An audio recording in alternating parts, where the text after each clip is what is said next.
Hey guys, it's Madison Estes. Welcome back to my channel.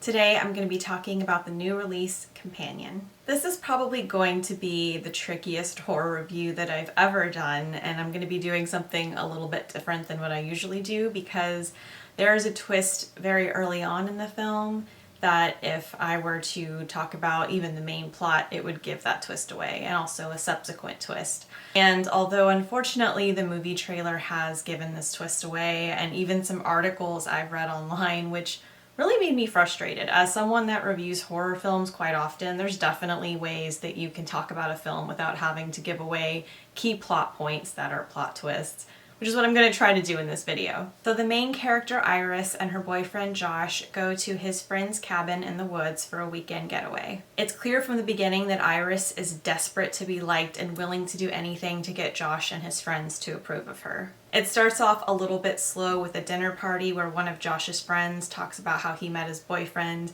and then Iris says, "I completely understand how you felt," and then she starts describing her experience meeting Josh. So we have these two really adorable meet cute stories right out of the gate. The scene feels kind of small at the time while you're watching it. It kind of feels like we're just getting to know the characters, but it's actually laying the groundwork for what will be the theme of this film. Whenever Iris is talking about how she felt whenever she met Josh, it really feels like the character is sort of tiptoeing into the realm of codependency. And this is where I'm going to stop talking about the plot, because pretty soon after this, a very dramatic event happens, which actually shocked the crap out of me because I was fortunate enough to see this film without having seen the trailer, which spoils way too much. And I was quite shocked. So I'm gonna kind of just stop talking about the plot now, and I'm gonna talk a little bit about the characters and theme instead. I think that codependency is a big theme in this film. There are two characters that I believe depict codependency very well in this film. One of them is in a somewhat functioning relationship, but the other one is in a very one-sided relationship. And I feel like this perfectly depicts what it feels like to give your all to someone that is literally giving nothing to you, and to be trapped in that dynamic where you're like, but how can I make this relationship better? How can I make my partner better? It's more clear at the beginning of the film and in the end in flashbacks, like how this dynamic plays out. But I feel like if you watch this film with this theme in mind, it's gonna feel a little bit richer than your average horror film. I think that there's other smaller themes in this film as well. There's definitely, I think, some commentary on incels. There's one character in particular that definitely checks all the boxes for an incel. And, you know, there's also some characters that are just very sexist and gross, but I feel like more than anything other than codependency, this film is about bodily autonomy and consent as well. I really appreciate how the writer made it clear that this is not just an issue that affects women. There's definitely a theme of bodily autonomy and consent, or lack of consent, that is heavily featured in this film, and I really appreciate the fact that it wasn't just being seen as a women are always the victims kind of scenario. I really enjoyed all of the characters in this film. I felt like every character had a role to play, other than maybe Kate, who kind of feels like she's just there for plot reasons. It really feels like every character has some trait that they're bringing to the table. I only have two really small nitpicks with this film.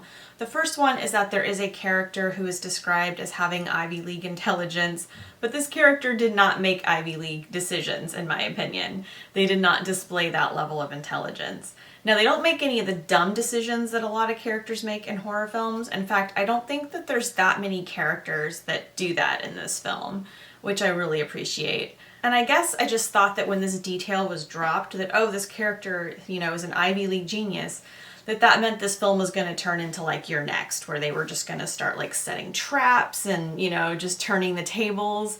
And that didn't quite happen. And I feel like that's one of the few things that would have made this film better, is if that had happened. But I do appreciate what they did with that plot. I feel like they used it well, but they could have used it a little bit better to kind of shift the dynamic a little bit more. My other nitpick is that there was one death in the film that I felt was a little anticlimactic. It was kind of like, that's it? Really? Like, I thought it was going to be a much gorier affair, and I'm not sure why they didn't use the opportunity to make that death more violent. Like, the character literally just like plops down on the couch, and I was like, wait, is this character dying? Like I wasn't even sure. Kind of reminded me a little bit of Mike's death from Breaking Bad. Just gave up. Just kind of plopped down and was like, I'm not even gonna call 911, I'm just gonna lay here and die. Yeah, that was one scene in the whole film where I was like, okay, that could have used some work.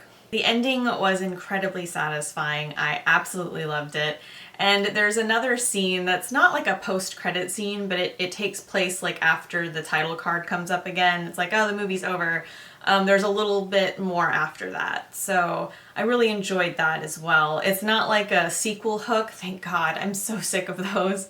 So it wasn't that, but it was kind of like an allusion to this is what life's gonna be like for this character now, which I really enjoyed. Also, before I tell you guys my rating, which I think you already know what it is, I also want to comment on the fact that I loved the aesthetic of this film. It's very like Stepford Wives and very clean, but it also combined that with, you know, the setting of the woods is a huge part of the setting, and like the characters getting dirty. So you kind of have like this complete contrast of this very clean, very white, very minimalist kind of aesthetic combined with just like dirt and grime and bloodiness, and it's perfect. I absolutely love that combination. I give Companion 5 out of 5 stars. If you enjoyed this video, please give it a like and be sure to subscribe.